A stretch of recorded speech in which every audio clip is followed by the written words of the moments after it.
admin of Reddit.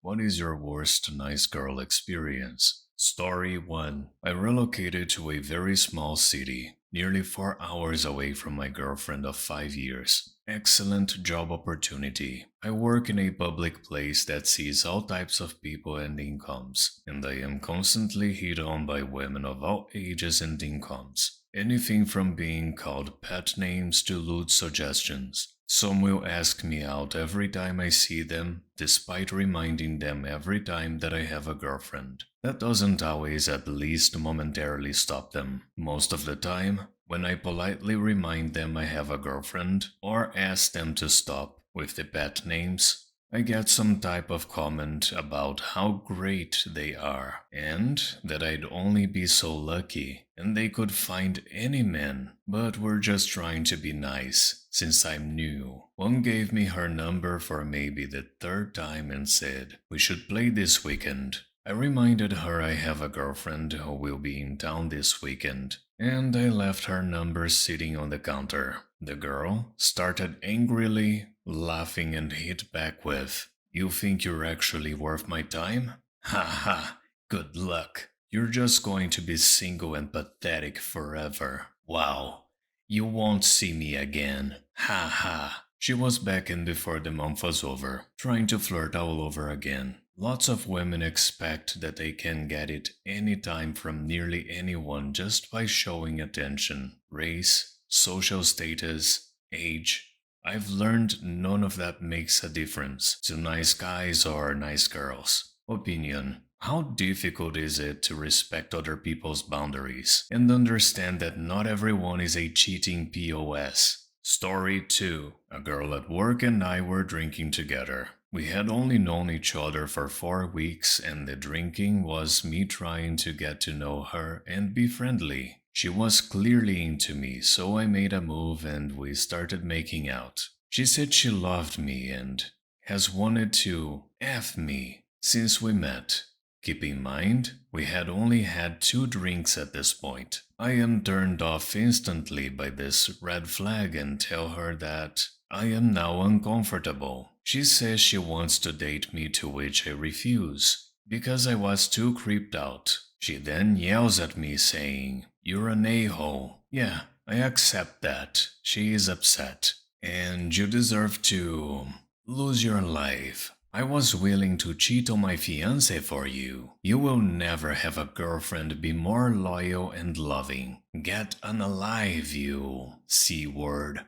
Needless to say, she is insane. I told my boss and she transferred her. Opinion. Oh, the irony of her saying you will never have a girlfriend be more loyal and loving. Story 3. A girl was always putting on this act that her life was so unfairly hard on her. She was smart though, and we could have fun conversations. So I figured we could work through it. She was kinda high maintenance when it came to needing counseling, but at first, she just seemed like she was just sensitive, and that's not necessarily the worst thing. Seemed like a nice girl who just was held back by bad circumstances. Turned out, though, that her nice act, where she seemed like she couldn't stand up for herself, was actually her method of manipulating people. Everything she didn't like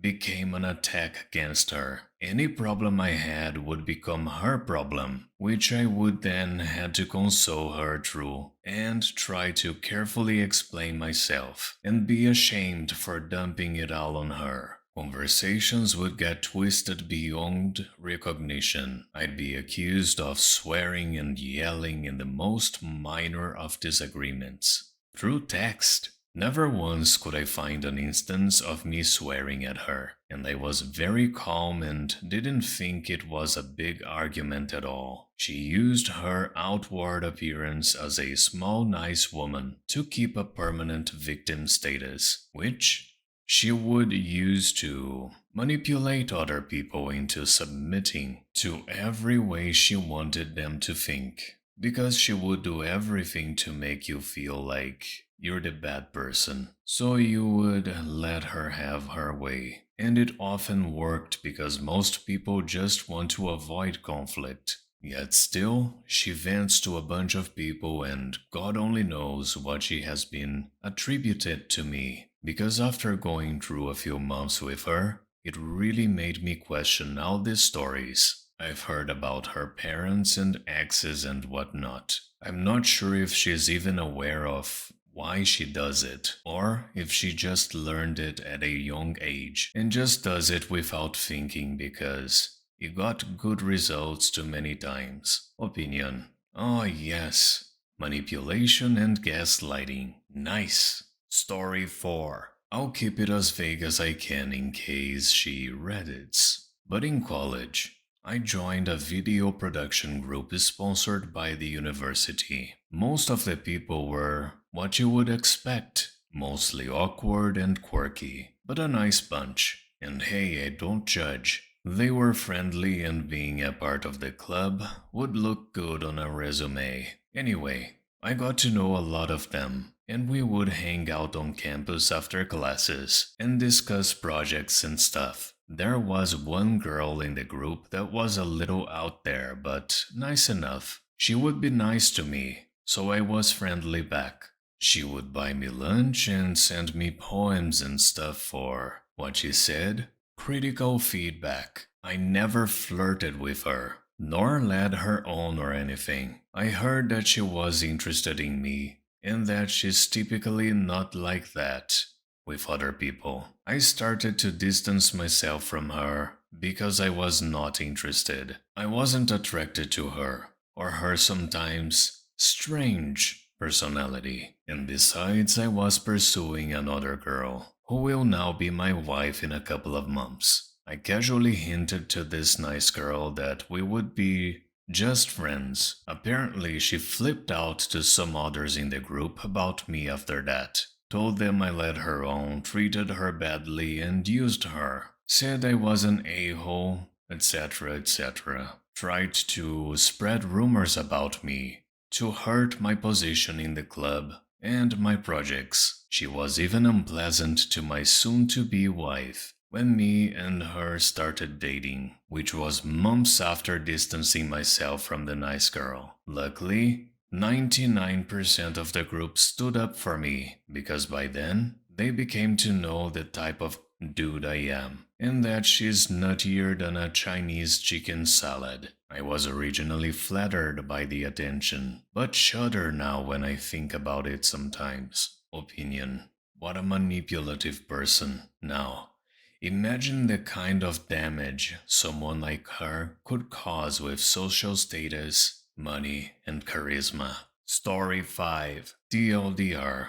Don't stick your D in crazy. Dated one for about 6 months and convinced myself to look away from all the red flags. For example, her breaking down crying in the middle of the night and going nuts the first time she stayed over at my house. Should have run, but didn't. She called me all sorts of things and I just attributed it to her being upset. She was always super upset when I would talk to my ex-wife about anything. My ex-wife and I have a decent relationship with each other and have a child together. She wanted me to never have contact with my ex. She wanted my daughter to call her mom and thought she would be a better mother to her than my ex-wife. Long story short, final straw was when I went camping with some friends. I invited her with me and she didn't want to go, so I went.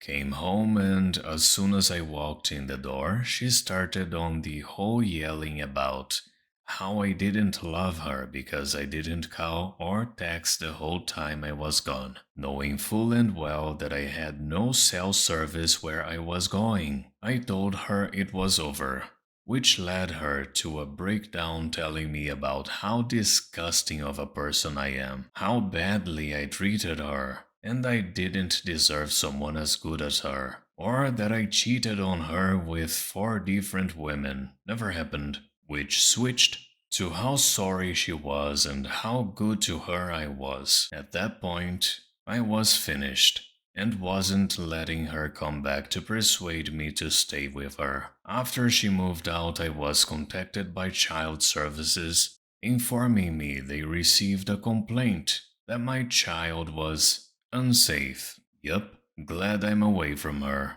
Opinion. Your TLDR are words to live by. Story 6. There's a girl I went to college with who had several problems. She was conventionally unattractive, which was less of a problem than one would think. She was borderline stalker, and she was immensely emotionally unstable. She would experience panic attacks at the slightest thing, which was usually someone saying something that offended her. She had to be the center of attention at all times. If someone on her floor injured themselves, she conveniently injured herself the exact same way. I had a friend who lived on her floor who tried to end their own lives.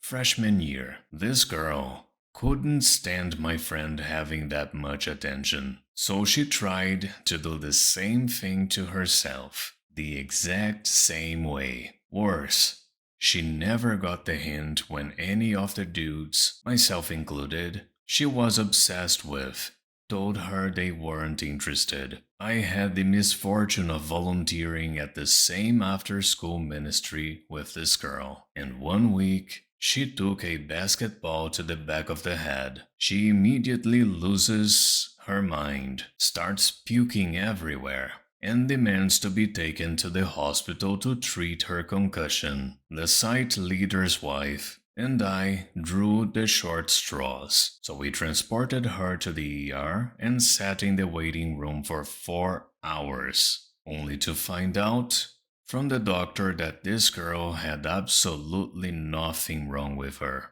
After that, I kinda just did my best to stay away from her. Opinion. I can't help but wonder what happened in her past that led to this behavior. It seems like it might stem from trauma. Story 7. I had a girl that I was friends with for about 2 weeks ask me out while we were out drinking. When I said no, she shouted at me for about half an hour telling me that I was stupid and that I would never find anyone who would treat me as well as she would. We stopped being friends at that point. Opinion.